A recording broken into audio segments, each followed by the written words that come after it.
Welcome back नाजरीन। इस programme के सेगमेंट में आई वुड लाइक कि मैं वो तमाम चीज़ें जो आज जेल में डिस्कस हुई हैं इमरान खान साहब से, अपने वकला से, अपनी सियासी क़यादत से, अपनी जमात के, उनको भी आपके सामने रखा जाए। बिकॉज एक शुबा ये भी रहता है कि अंदर कुछ होता है और बाहर रिपोर्ट कुछ होता है। सो डायरेक्टली फैसल चौधरी साहब और समीना पाशा साहिबा मेरे साथ मौजूद हैं। फैसल चौधरी साहब की आज इमरान खान साहब से मुलाकात हुई है। समीना पाशा साहिबा यू नो दैट कि बहुत अच्छी ग्रिप रखती हैं करंट अफेयर्स के ऊपर, डे टू डे हैपनिंग के ऊपर। फैसल साहब से आगाज़ करते हैं। फैसल चौधरी साहब अस्सलाम वालेकुम सर। अस्सलाम सर। जनाब खैरियत से, ठीक ठाक है सर? मेहरबानी सर। सर, सुबह से कोई वाइट पेपर आ रहा था कि आज कोई वाइट पेपर आ रहा है पाकिस्तान तहरीक इंसाफ की सीनियर लीडरशिप के खिलाफ। आप ही की अपनी लीडरशिप तहरीक इंसाफ की ला रही है। इमरान खान साहब को आपने बताया कि लीडरशिप के सामने, आपके सामने कोई वाइट पेपर आ रहा है? नहीं सर, मुझे तो व्हाइट पेपर ब्लैक पेपर का कोई इल्म नहीं है। क्यों, क्या है, किसने करना है, क्या करना है? आपकी लीडरशिप जो है वो कहती है कि जनाब बैरिस्टर गौर साहब के ऊपर कोई एफआईआर नहीं होती, हम सब के ऊपर पर्चे हो जाते हैं। हम इमरान खान साहब को बताएंगे जनाब। कौन कहता है? आपकी लीडरशिप के आपकी लोग कहते हैं। लीडरशिप में कौन है सर? कोई से का नाम बताएं। ऐसे तो बुझारते था ना, बुझाए ना राय साहब। आप भी सियाने हैं, हम भी कोई इतने बेवकूफ नहीं है। ਤੁਸੀਂ ਮੈਨੂੰ ਕਿਉਂ ਟਾਰਗੇਟ ਬਣਾਉਣਾ ਚਾਹ ਰਹੇ ਹੋ? मैं ਤੁਹਾਨੂੰ ਅੱਗੇ ਕੀਤਾ ਸੀ, ਮੈਨੂੰ टारगेट ਬਣਾਉਣ ਟਰ ਪਏ ਹੋ। नहीं सर जी, इसका नाम बता दें तो फिर तो बंदा बात करे। पाकिस्तान के सबसे बड़े न्यूज चैनल की खबर है सर। उनकी तो हमेशा ही बाउंस हो जाती है, वो कोई मसला नहीं है। अच्छा चले, हमें मुलाकात का अहवाल समीना साहिबा को और मुझे बताइए कि आज क्या हुआ मुलाकात में। देखिए, इमरान खान साहब से बड़ी मैंने कहा, मैं काफी दिनों से तगोदो में था और आज हमारा मैंने आज जज साहब से ऑर्डर भी लिए थे और उस पे ना अमल न करने पे आज सीसीपीओ पिंडी को, आईओ को तो और एसपी को और बाकी अफसरान को शोकॉज नोटिस कंटेम्प्ट में भी इशू हो गया है कि उन्होंने इस पे अमल दरामद क्यों नहीं कराया। और इमरान खान साहब को आज देख के एक तो उनकी सेहत के बारे में मेरी तशफ़ी हुई है कि वो बिल्कुल ठीक थे और उनके जो हमने तगोदो में थे, मुझे समझ में नहीं आया कि हुकूमत ने उनको उनसे मिलने से रोक के क्या मतलब उससे कोई उनको फाका हुआ है, ये फायदा हुआ है। लेकिन आज खान साहब से मुलाकात हुई। खान साहब ने मुझे बताया कि वो इनकम्युनिकेटिव थे। पिछले 26 तारीख को लास्ट मैं ही मिला था उनसे। उसके बाद कोई उनसे ना मुलाकात थी, ना अखबार, ना टीवी, कोई बंदा भी या फैमिली बच्चों से इवन बात नहीं कराएगी। तो उनका जो कम्युनिकेशन है वो कट ऑफ कर दिया गया था। इसको इनकम्युनिकेटिव कहते हैं। तो उनको किसी किस्म का बाहर का एक्सेस नहीं था। फिर आज मैंने उनको ब्रीफिंग दी सुबह कि जो वायर हुआ, जिस तरह से वो मैसेकर भी हुआ, जिस तरह से लोग आए और सारा, उसके बारे में वो काफी रंजीदा थे। जो शहादतें हुई हैं उस पर उन्होंने बहुत गम का इज़हार किया। क्या नंबर बताया आपने शहादतों का इमरान खान साहब को? जी अपना, मैं जिम्मेदार आदमी हूँ, मैं वही बताऊंगा जो कंफर्म है। मैंने उनको ये कहा कि वो जिस तरह से फिगर्स आए हैं और वो एग्जैजरेट मैं तो करने का आदि नहीं हो रहा सर। तो जो हमारे ऑफिशियल 12 बंदे आए थे जिनकी कंफर्मेशन थी, जो कि बाद में गौर ने भी कहा, तो वही मैंने कहा जी कि ये थे और बाकी अभी कोई हतमी तौर पे तो नहीं पता। तो उन्होंने कहा कि इसको हमें हर फोरम पे उठाना है, हम इसको हर जगह लेके जाएंगे। ये बहुत बड़ा हादसा है। अपने मुल्क के निहत्ते अवाम के ऊपर कोई गोली कैसे चला दी गई और हमारा एक पार्टी का हक होता है कि जमहूरियत में कि वो जहाँ पे मर्जी जो है वो एहतजाज भी करे और फिर जहाँ पे मर्जी एहतजाज करे। कोई आइन और कानून के दायरे में रहते हुए पुरअमन एहतजाज था। तो हमारे पुरअमन वर्कर्स के ऊपर जो है फायरिंग क्यों की गई? क्या उससे पहले ये जो एक्सुबरेंट फोर्स इस्तेमाल की गई है जिसका कोई तुक नहीं बनता था, क्या उनको पहले आपने एंगेज किया या आपने कोई उनके खिलाफ जहाँ से खत्म होती है वही बात आपने वो स्टार्ट कर दी? तो इस पे वो फिर काफी ज्यादा उनका तो गुस्सा था। उन्होंने जो शहीद हैं उनके साथ उनकी फैमिलीज के साथ ताज़ियत भी की और उनके जो अलनाक शहादत है उस पर बहुत गहरे रंजो गम का।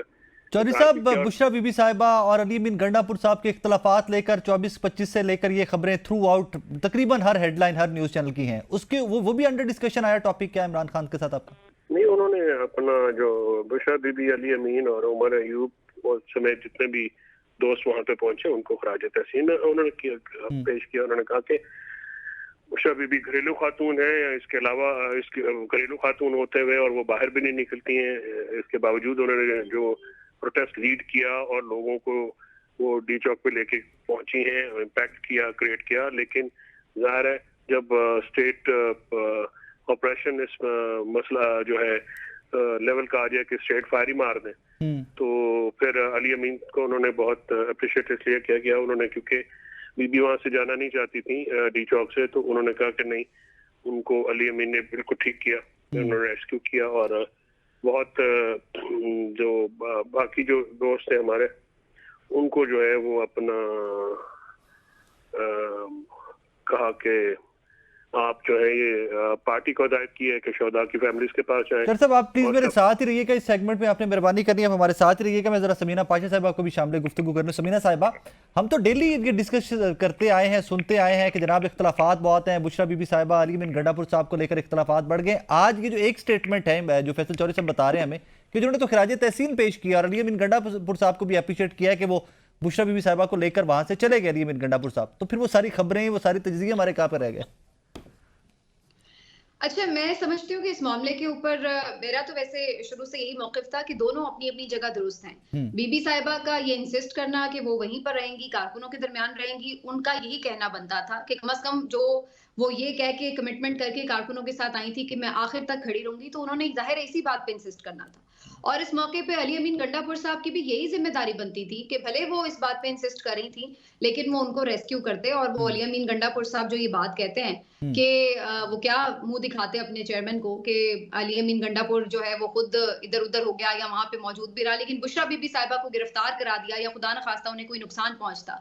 तो वो दोनों अपनी अपनी जगह दुरुस्त हैं। अली अमीन को सही उन्होंने समझा कि इनको यहाँ से रेस्क्यू करना है, तो उन्होंने अपने तौर पर उन्हें रेस्क्यू किया। लेकिन सवाल फिर वहीं पे पैदा होता है कि इस बात पर जाहिर है सब लोग सवाल तो उठाएंगे कि जिस तरह जिस अंदाज से ये सारी एक बर्बरियत हुई थी शुरू, उसके फौरन बाद फिर अगर तमाम क़यादत भी जा रही थी तो फिर कारकुनों को भी ऐसी कोई हिदायत फौरी तौर पर जारी कर देनी चाहिए थी। अदरवाइज ये हुआ कि कारकुन ये इस खुशफहमी में या गलत फहमी में कि शायद अभी बुशरा बीबी साहिबा यहीं पर मौजूद हों, शायद अली अमीन यहीं पर मौजूद हों, कारकुन भी वहीं पर मौजूद रहे और गोलियां भी खाते रहे, तो ये सब हुआ।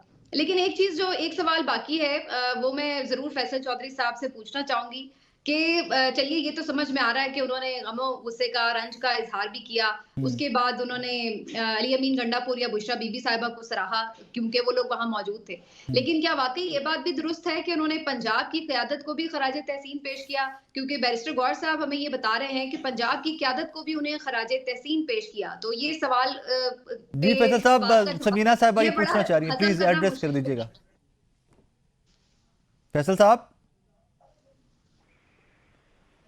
हेलो जी फैसल साहब, समीना साहिबा पूछना चाह रही हैं कि क्या जिस तरह आपने फरमाया कि अली अमीन गंडापुर साहब को अप्रिशिएट किया, इमरान खान साहब ने बुशरा बीबी साहिबा को अप्रिशिएट किया, क्या ये भी दुरुस्त बात है कि पंजाब की लीडरशिप को भी इमरान खान साहब ने अप्रिशिएट किया? और ये समीना पाशा साहिबा का सवाल है आपके लिए। देखिए जी, पंजाब की लीडरशिप को उन्होंने ये कहा है कि पंजाब में उनको ये बताया गया गौर साहब की तरफ से और सलमान राजा की तरफ से कि वहाँ पे बहुत ज्यादा जो है प्रॉब्लम्स थी और जो वहाँ पे जो उनका नाका बंद कर दिया गया था, पूरी रोड्स बंद थी और जो है वो सारा मामला किया गया। तो उन्होंने ये कहा कि वहाँ पे जो एक फैशिज्म है वो अपनी हाइट को पहुंचा हुआ है और वहाँ पे जिस तरह के मामला किए जा रहे हैं वो बहुत ही एक अफसोसनाक है। उन्होंने कहा कि ये जो है आपके हाजी पंजाबी जो है ये भी एक क्रिमिनल है और इस तरह से उन्होंने कहा। और वहाँ पे जो पंजाब की सूरत है वो आपके सामने है। तो पंजाब की जो लीडरशिप है उसकी मुश्किलात को देखिए, जो जो जो इमरान खान साहब है वो बड़े लीडर है, वो शर्मिंदा नहीं करते किसी को, हमेशा फेस सेविंग देते हैं। सही है। तो समीना साहिबा, आपको आपके सवाल का जवाब मिल गया इस एक जुमले के अंदर कि वो फेस सेविंग देते हैं, मतलब पंजाब को फेस सेविंग। फैसल चौधरी साहब को बिल्कुल डाउट ही नहीं किया जा सकता, चौधरी साहब बड़े जबरदस्त आदमी हैं। लेकिन ये बात तो मैं मानने के लिए बिल्कुल तैयार हूँ कि इमरान खान साहब फेस सेविंग देने के लिए तैयार हो सकते हैं, लेकिन ये मानना जरा मुश्किल है कि वो फिर भी उन्हें खराज तहसीन भी पेश कर रहे होंगे। जी बहुत जबरदस्त काम किया आपने। तो ये हो सकता है कि उन्होंने अपनी मजबूरी बताई, उस पर इमरान खान साहब खामोश हो गए हों, लेकिन ये मानना मेरे लिए तो मुश्किल है कि इमरान खान साहब ने उस पर खराज तहसीन भी उन्हें पेश किया हो। लेकिन ओवरऑल तो सब जरा कैटेगोरिकली बता देना हमें। समीना साहब अभी कंफ्यूज है, मैं भी कंफ्यूज हूं, जरा कैटेगोरिकली दस दियो कि बाकी खराज तहसीन पेश कीता है या सिर्फ फेस सेविंग दी है? जी मैं अपनी गल कर चुकी हूं, मैं दोबारा करन दा आदी नहीं। नहीं, ये एक तंजिया भी खराज तहसीन पेश हो सकता है ना कि अच्छा जी बड़ा अच्छा परफॉर्म किया है। सर जान दो ना उनके, चलिए बात वो की। अच्छा चले, ये एक और खबर अभी भी आई है कुछ देर पहले हमारे पास के senator barrister Ali Zafar has been appointed as PT as member of the judicial commission and Shibli Faraz has been removed. Can you confirm that Faisal साहब? सर ये आपको पार्टी बताएगी, because it's a party affair, it's I got nothing to do with that.